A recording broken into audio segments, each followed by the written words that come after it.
26 નવેમ્બરના ભારતીય pensioners forum રાષ્ટ્રવાદી pensioners ઓર્ગેનાઇઝેશનનું ત્રીજું રાષ્ટ્રીય અધિવેશન આજે વાગડ 2-24 જૈન ધર્મશાળા ભુજ ખાતે યોજાયું। તારીખ 26 નવેમ્બર 2023 ભારતીય પેન્શનર્સ ફોરમ રાષ્ટ્રવાદી પેન્શનર્સ ઓર્ગેનાઇઝેશનનું ત્રીજું રાષ્ટ્રીય અધિવેશન આજે વાગડ 2-24 જૈન ધર્મશાળા ભુજ ગુજરાત ખાતે યોજાયું હતું। સંમેલનનું ઉદ્ઘાટન ભુજના પ્રણીતા પૂજ્ય સ્વામી પ્રતિપાનંદજી સરસ્વતી ભારત માતાને પુષ્પાંજલિ આપીને કર્યું હતું। આ સંમેલનમાં દેશના વિવિધ રાજ્યોમાંથી સેંકડો પ્રતિનિધિઓએ ભાગ લીધો હતો। મંચના સ્થાપક અધ્યક્ષ શ્રી વી.એસ. તેમના વિચારો વ્યક્ત કરતી વખતે યાદવે જણાવ્યું હતું કે એસએસીએચ તેની શરૂઆતથી જ પેન્શનરોના સળગતા પ્રશ્નોને ભારત સરકાર સાથે ઉઠાવી રહ્યું છે। કેન્દ્ર અને રાજ્ય સરકારના વિવિધ વિભાગોમાંથી નિવૃત્ત થયેલા પેન્શનરોના વિવિધ પ્રશ્નોના નિરાકરણ માટે તેઓ છેલ્લા ઘણા સમયથી સંઘર્ષ કરી રહ્યા છે। તેમણે કહ્યું કે પેન્શન ધારકોની મુખ્ય માંગણીઓ પેન્શનની આવકવેરામાંથી મુક્તિ, પેન્શન ધારકો 65 વર્ષની ઉંમરે પહોંચે ત્યારે પેન્શનમાં 20% વધારો, પેન્શન ધારકો 80 વર્ષની વયે પહોંચે ત્યારે 100% વધારો, વરિષ્ઠ નાગરિકોને ડિસ્કાઉન્ટમાં છૂટ આપવામાં આવે, રેલ ભાડા, કોરોના રોગચાળા દરમિયાન પેન્શનરોની 18 મહિનાની મોંઘવારી રાહત ફ્રીઝ કરવાના આદેશને પાછો ખેંચવા સહિત ફુગાઓનો નાબૂદ કરવાનો આદેશ પાછો ખેંચવો। સ્વામીજીએ પોતાના આશીર્વાદમાં કહ્યું કે આ સંસ્થાના તમામ સભ્યો એવા લોકો છે જેમણે પોતાના જીવનનો મોટો ભાગ સરકારી સેવામાં આપ્યો છે। તમામ વરિષ્ઠ નાગરિકો પણ છે। સરકારે તેમની માંગણીઓ પર સહાનુભૂતિપૂર્વક વિચાર કરવો જોઈએ। તાજેતરના ભૂતકાળમાં સંસ્થા સાથે સંકળાયેલા અનેક સાથીદારોનું અવસાન થયું છે। તેઓની આત્માની શાંતિ માટે 2 મિનિટનું મૌન પાળવામાં આવ્યું હતું। મહેનતુ કાર્યકરો શ્રી વેદસિંહ, ગોવિંદ લાડ, અનિલ કુમાર સિંહ, એસએન પ્રધાન, નરેન્દ્ર વ્યાસ અને પેન્શનર્સ રતન સન્માન गोविंद भानाड़ीનું પણ સન્માન કરવામાં આવ્યું હતું। मैं विनोद पाराशर भारतीय पेंशन मंच का राष्ट्रीय प्रवक्ता हूं। आज ये हमारा मंच का तीसरा वार्षिक अधिवेशन अखिल भारतीय होने जा रहा है। इससे पहले के 2 अधिवेशन हमारे हो चुके हैं। हमारी जो ये मंच है ये केंद्र और भारत सरकार के अन्य विभागों के जो सेवानिवृत्त कर्मचारी हैं उनकी पेंशन से संबंधित समस्याओं को उठाता है। और हमारी इन समस्याओं में ज़्यादातर ये है कि पेंशन के ऊपर जो सरकार टैक्स लगाती है वो टैक्स नहीं लगना चाहिए, क्योंकि जो नेताओं को, विधायकों को जो पेंशन मिलती है वो टैक्स फ्री होती है। और इसी तरह से जो हम सब लोग सीनियर सिटीजन हैं, रेलवे में हमें कंसेशन मिला करता था टिकट में, कोरोना काल के दौरान उसे भी बंद कर दिया गया है। तो सरकार से हमारी ये मांग है कि उसको दोबारा से बहाल किया जाए ताकि हमें रेलवे उसमें कंसेशन मिल सके। इसी तरह से एक और हमारी मुख्य मांग है कि कोरोना काल के दौरान हमारा 18 महीने का सरकार ने डीए फ्रीज़ किया हुआ है, उसको रिलीज़ किया जाए। सरकार अपने सभी काम कर रही है लेकिन हमारा डीए फ्रीज़ नहीं हो पा रहा है, तो उसके लिए भी ये भी हमारी मुख्य मांग है। और आज हमारे यहाँ 19 राज्यों में हमारे 1000 से ज़्यादा सदस्य हैं और आज 12 राज्यों के सदस्य आए हुए हैं। हम लोग विचार विमर्श कर रहे हैं और आगे की अपनी रणनीति बना रहे हैं कि किस तरह से सरकार के साथ आगे हम संघर्ष करेंगे। हमारा जो संगठन है इसका गठन हुए 6 साल हुए हैं और ये पूरी तरह से एक स्वतंत्र संगठन है। पेंशनर के द्वारा स्थापित है, संगठित है, गठित है, वही चला रहे हैं। देश भर में हमारा अभियान चल रहा है।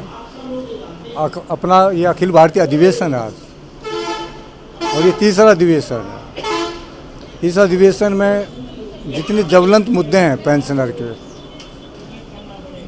भारत सरकार ने 2018 में कहा, सरकारी आंकड़े जारी किए कि देश में जो औसतन आयु है वो 65 साल है। उसके आधार पर हमने सरकार से कहा कि 65 साल में जो पेंशन जाता है तो उसकी पेंशन 20% बढ़ोतरी की जाए। ये प्रस्ताव हमने पहले अखिल भारतीय अधिवेशन में शिरडी में पास किया, सरकार को भेजा। सरकार ने कमेटी बनाई, स्टैंडिंग कमेटी एमपीज़ की। स्टैंडिंग कमेटी ने भी रिकमेंड किया कि 65 साल से 20% पेंशन की बढ़ोतरी हो और 80 साल पर जब पेंशन जाए तो 100%। सरकार उसको मानने को तैयार नहीं, सरकार की विचाराधीन है। फिर कोरोना काल आया, तो सदियों से जो एक स्कीम सरकार चला रही थी कि वरिष्ठ नागरिकों को रेल किराए में छूट देते थे, वो बंद कर दी। हमने अनेक बार पत्र लिखे, प्रधानमंत्री जी को लिखे, रेल मंत्री को लिखा, और वो फैसिलिटी सरकार उसको बहाल नहीं कर रही। इसी तरह कोरोना काल में 18 महीने का डीए फ्रीज कर दिया। इन सब मुद्दों को लेकर के भारतीय पेंशन मंच पिछले कई दिनों से, कई महीनों से, कई साल से लगातार सरकार के सामने अपनी बात रख रहा है। और अगर लोकसभा चुनाव जो होने जा रहे हैं उस तक सरकार ने अगर इस पर कोई निर्णय नहीं किया तो हमारा संगठन कोई ना कोई आंदोलन का रूप लेगा। वो आंदोलन दिल्ली में होगा, वो आंदोलन कहाँ होगा, वो हम बैठ के चर्चा करेंगे। लेकिन अगर सरकार ने इसी तरह का रवैया रखा तो कोई ना कोई हमें कदम अपने संगठन की ताकत के आधार पर हम खड़ा करेंगे। और हम ये कहना चाहते हैं कि पेंशनर कोई इतना बड़ा वो नहीं है कि आप पेंशनर को इतना मुद्दों को भटकाए जा रहे हैं। और सरकार ने कुछ बातें हमारी माननी भी है, ऐसा नहीं है कि नहीं माननी, लेकिन कुछ जो मुख्य मुद्दे हैं वो सरकार मान नहीं रही। और उन सारी बातों पर आज हम लोग चर्चा कर रहे हैं, और चर्चा करते हुए संघर्ष करेंगे और आंदोलन भी करेंगे। और सरकार जिस भाषा में बात समझना चाहती है उस भाषा में भी हम बात करेंगे। और हम यही कहना चाहते हैं कि अपना जो ये मांगे हैं सरकार को इसको विचार करना चाहिए और इस पर ध्यान देना चाहिए। हाँ, गौतम भानानी, રાષ્ટ્રીય પ્રવક્તા અને કચ્છ જિલ્લા જે ભારતીય પેન્શનર્સ મંચ છે એના પ્રમુખ છું. આજે ખરેખર મને આનંદ થાય છે કે પૂરે રાષ્ટ્રમાંથી વિવિધ પ્રતિનિધિઓ ભારતીય પેન્શનર મંચના અહીંયા ઉપસ્થિત રહ્યા છે અને રાષ્ટ્રીય લેવલનું એક સંગઠન અહીંયા બધું ઉપસ્થિત થયું છે અને એક સંમેલન જે થઈ રહ્યો છે એની અંદર પેન્શનર્સ જે બધા પ્રકારના પેન્શનર્સ હોય છે એ પેન્શનર્સની જે માંગો છે, એની જે જરૂરિયાતો છે એને કઈ રીતે સોલ્વ કરી એના માટેનો જે ફંક્શન થઈ રહ્યો છે અને એની અંદર અમે બધા સામેલ છીએ. હા, આમ તો બીજો કોઈ ખાસ બધી પેન્શનર્સની માંગ એક જ છે જે પ્રાસર સાહેબે કીધી એ પ્રમાણે.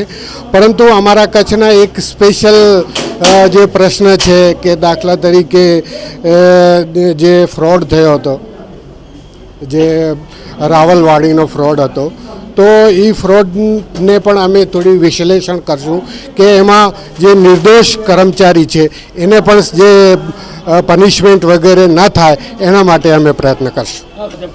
હા, એ પણ અમે બધા અમારા જે સંમેલન થતા હોય એનામાં અમારા કર્મચારીને વાત કરીએ છીએ કે ભાઈ તમારે જે રૂલ્સ ને રેગ્યુલેશન પ્રમાણે કામ કરવાનું અને આવો કોઈ જો ડ્રોબેક ન રહે એના એ પ્રમાણે તમારે કામ કરવાનું.